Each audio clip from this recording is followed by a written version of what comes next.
दिल्ली पे धावो दियो अपनेपन की पान, और डर पे मेवन से सदा खिलजी मुगल पठान। खिलजियों से, मुगलों से, पठानों से लड़ाई लड़ी। एक ही तो जज्बा था राष्ट्रवाद का। नहीं तो कोई भी आज थोड़ी सी बात पर धर्म की कट्टरता में बह जाता है, धर्म की भावना में बह जाता है, परंतु राष्ट्रवाद जीता खानवा के मैदान में। बेशक वहां बाबर जीता होगा, पर बाबर जीत करके भी हार गया, और हसन खां मेवाती बेशक हारे होंगे। वो तोप का गोला, उस समय तोप हमारे लोगों के लिए नई थी, और वो तोप का गोला आकर लगा।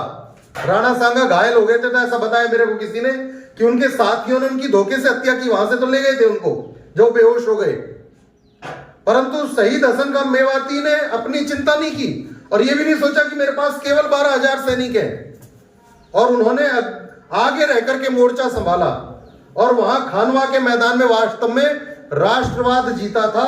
नहीं तो उस दिन राष्ट्रवाद हार जाता, और मेवात के नाम पर एक कलंक लग जाता कि हसन खां मेवाती भी जैसे बाकी का नाम लिया जा रहा है कि मैदान छोड़ गए।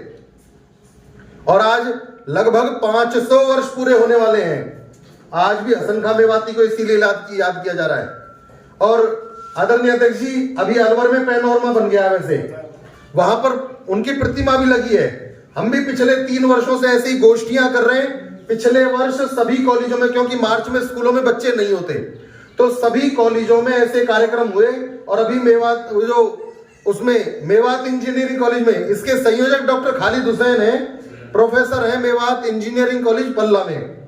और उन्होंने और हमने मिलकर के एक मेवात अध्ययन केंद्र शुरू किया कि मेवात की युवा पीढ़ी को मेवात के इतिहास के बारे में बताया जाए, मेवात के महापुरुषों के बारे में बताया जाए, मेवात के योगदान के बारे में बताया जाए। और उसका लिखने का भी काम शुरू हो गया है, और उसकी एक हम उसमें सफल हुए हैं कि जो कार्यक्रम हमने किए, तो हमने सरकार से मांग की कि हरियाणा वाले मेवात में भी शहीद हसन खां मेवाती की प्रतिमा लगाई जाए, और वो मांग पूरी हुई। और मेवात के नगीना में जो कॉलेज है, डिग्री कॉलेज, वहां पर प्रतिमा लगा दी गई है।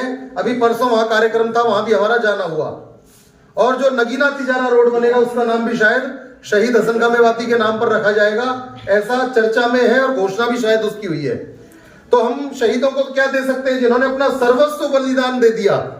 नहीं तो चाहते तो बड़े आराम से राजा बन सकते थे, रियासतें और आगे तक बढ़ जाती, दिल्ली से और अलवर तक तो था ही मेवात का, और रियासत में उनके अंडर में अगर जो मदद करते तो उस समय बहुत बड़ा उनको पद मिल सकता था। पर उन्होंने भी महाराणा प्रताप की तरह और कष्ट सहन करना मंजूर किया, स्वीकार किया, दुख सहन करना, और पूरे वंश को बलिदान दे दिया। बहुत सारे लोगों का नाम आता है, पर मेवात के लोग भी इसमें पीछे नहीं है। और जब 47 में जाना था, तब भी मेवात के लोगों ने पहले भारत को चुना। हालांकि एक छोटा सा मेवात अब पाकिस्तान में भी है, जो कुछ लोग चले गए थे। और मेवात के लोगों ने बेशक यहां हमारे देश में पूजा पद्धति बदलने पर कभी रोक नहीं रही। गुरु नानक देव से पहले कौन सिख था, पर आज करोड़ों हैं। महात्मा बुद्ध से पहले कौन बौद्ध था, महावीर स्वामी से पहले कौन जैन थे। पर यहां जो भी पूजा पद्धति बदली, आर्य समाज से जुड़े तो बहुत सारे लोगों ने मूर्ति पूजा छोड़ दी, देश में मिलकर के रह रहे हैं। वही परंपरा मेवों ने निभाई। पूजा पद्धति बदलने के बाद भी आज भी अपनी पालों की परंपरा को नहीं छोड़ा है। 12 पालों का 52 गोत्र का जो कुंबा है, आज भी गोत्र पाल बचा करके शादी करते हैं। भात, चूचक, मांडा आज भी उन परंपराओं को छोड़ा नहीं है। अपने पूर्वजों को, अपने परंपराओं को आज भी भूले नहीं है। आज भी मतलब उसमें जो लोकगीत है उसमें गाया जाता है, हम सूर्यवंशी हैं, हम चंद्रवंशी हैं। आज भी उन पालों को पता है। तो जो मुख्य काम था कि अपने पूर्वजों को नहीं भूलना।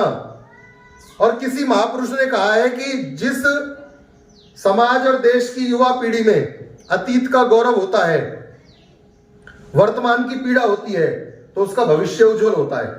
और जिस देश की युवा पीढ़ी में अतीत का गौरव नहीं होता, जब हमें पता ही नहीं है तो गौरव ही क्या होगा। हमारा अतीत कैसा था हमें पता नहीं। मैं पिछले वर्ष नगीना में लड़कियों के कॉलेज में आया था, तो वहां जितनी भी बेटियां थी मैंने हाथ खड़े कराए कि जो हसन खां मेवाती के बारे में जानते हैं। 300 में से केवल 3 लड़कियों ने हाथ खड़े किए। फिर बाद में मैंने पूछा कितने बेटियां बता सकती हैं हसन खां मेवाती के बारे में, सबने हाथ खड़े किए। तो जब पता ही नहीं है तो गौरव क्या होगा। तो ये बताने का काम ये मेवात अध्ययन केंद्र ने शुरू किया, और उनकी शहादत को मनाना। तो जब अतीत का गौरव होगा, वर्तमान की पीड़ा यह है कि आज मेवात का नाम अच्छी बातों में नहीं आता है। आज मेवात का नाम साइबर क्राइम में आता है, गोकशी में आता है, टटलूबाजी में आता है। और हम भी खुद कैसे गाने गाते हैं जब मेवाती भाषा में गाते हैं, तो कि जब कोई अगर जो कोई समझदार या बड़ा व्यक्ति आ जाता है तो गाने बंद करने पड़ते हैं। हमारी संस्कृति इतनी कमजोर थोड़ी है, मेवात की संस्कृति, हमारी भाषा इतनी कमजोर थोड़ी है। हम भी अच्छे गीत बना सकते हैं, हम भी प्रेरणादायक लोकगीत बना सकते हैं जो बच्चों को प्रेरणा दें। तो ऐसे सांस्कृतिक कार्यक्रम, ऐसे और निबंध लेखन के कार्यक्रम, ये सब चीजें शुरू करने का काम मेवात अध्ययन केंद्र भी करेगा। आप सब लोगों ने भी उसको आगे बढ़ाया। और हम क्या दे सकते हैं उन शहीदों को, तो उनको याद करके अपनी आने वाली पीढ़ी को अच्छा करें, यही उनके लिए सबसे बड़ी श्रद्धांजलि होगी, जो अभी आदरणीय अध्यक्ष जी कह रहे थे।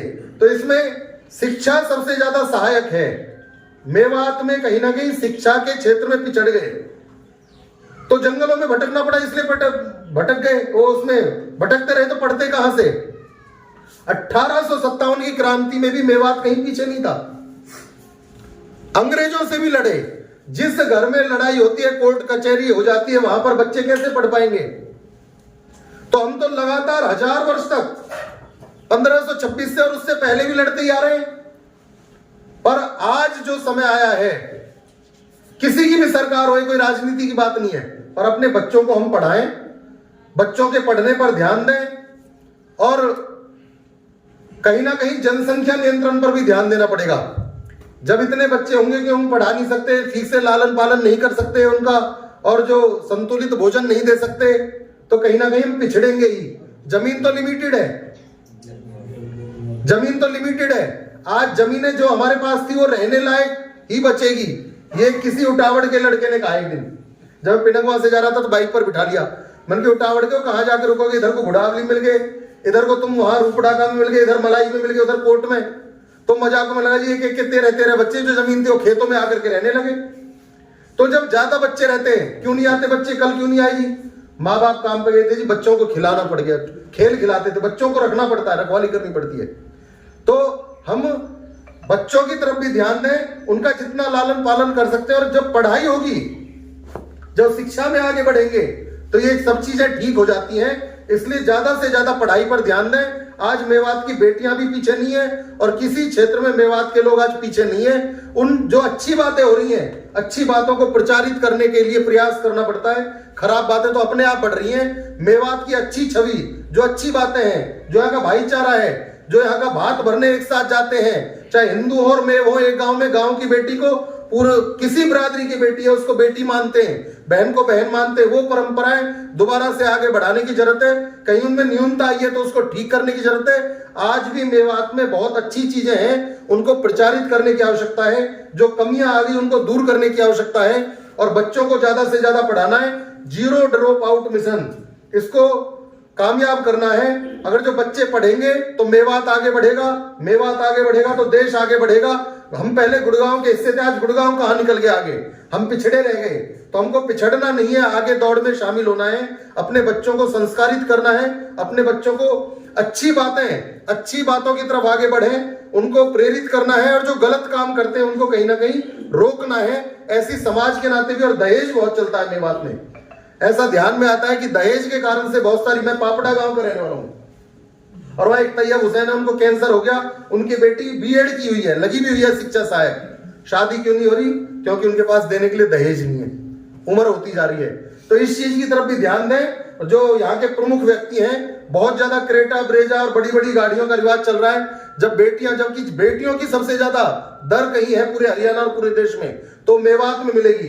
इन सब बातों को ठीक करते हुए अगर जो हम अपने समाज को आगे बढ़ाएंगे, अपने क्षेत्र को आगे बढ़ाएंगे, तो जो हमारे शहीद हुए हैं उनके प्रति, उन्होंने शहादत तो हमारे लिए दी, तो उनके लिए सच्ची श्रद्धांजलि होगी। आप सभी का धन्यवाद करते हुए आपने कार्यक्रम को आयोजित किया और हमें निमंत्रित किया, दोबारा से धन्यवाद।